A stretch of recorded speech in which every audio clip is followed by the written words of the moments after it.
My name is Amanda Escamilla, and today we're going to be making frijoles a la charra. So we're going to start with 2 cups of pinto beans. So here we have pinto beans that have been rinsed, cleaned, rinsed, and they're ready to be put into this boiling water that we have here. So I put about 4 to 5 cups of water, brought it up to a boil. And first, actually, what we want to do is add salt. So we want to add a good pinch of salt to the water. And then you want to go ahead and throw your beans right in there. Again, they have been cleaned out, rinsed. And then what we want to do is make sure to put our spices in. So first, why don't we go ahead and start with about a tablespoon or a clove of garlic, very nicely minced. So you throw it right into the broth. You want to get about, I'd say, 2 or 3 handfuls of diced onion and oregano. You want to have a pinch of the oregano there.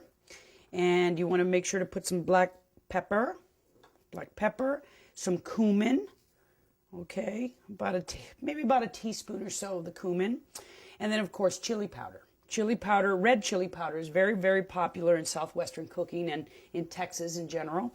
We use it quite a lot in many different things. So here we have, we've put our spices in. We want to make sure that we put some salted pork, and this salted pork, by the way, is optional. You can keep it completely vegetarian, or you can add this salted pork and it enhances the flavor of the broth. So for this purpose, I'm going to use salted pork. Okay. And what we want to do is we want to make sure to put our jalapeno and our cilantro in there as well. So I'm going to take this cilantro here, just roughly chop it up, just like that. Take this and pop it in there. Also, you take a jalapeno and you can do the same thing. It's just cut it in the middle. You could even do strips of them this way. And you can choose to take the seeds out or devein it, or you can just simply leave them. And it also adds a little spice to your broth.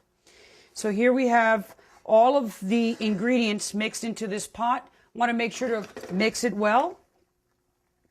And we're going to bring it back up to a boil. And then we're going to reduce the heat and let it simmer on low, probably for about an hour and a half, 2 hours.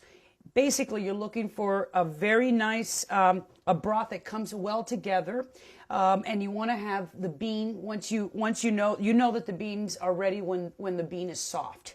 And the other thing is, in the process of cooking the beans, you may find that you need a little more water. All you do is add another cup of water, perhaps a half a cup of water at a time, and get it to the broth level that you like it. It's been a couple of hours now, so I think we'll check them. And indeed they are. They look nice and ready, soft. And so I'm going to go ahead and serve them into a nice bowl with the broth. So I like to make sure you get a couple of nice ladles in there. And make sure you add a little broth on the top. And then you want to you can always put a bit of cilantro or some onions. You can also put a little queso fresco on top and eat them just like a big bowl of frijoles or pinto beans, or you can serve them on the side with rice or any other dish that you might like.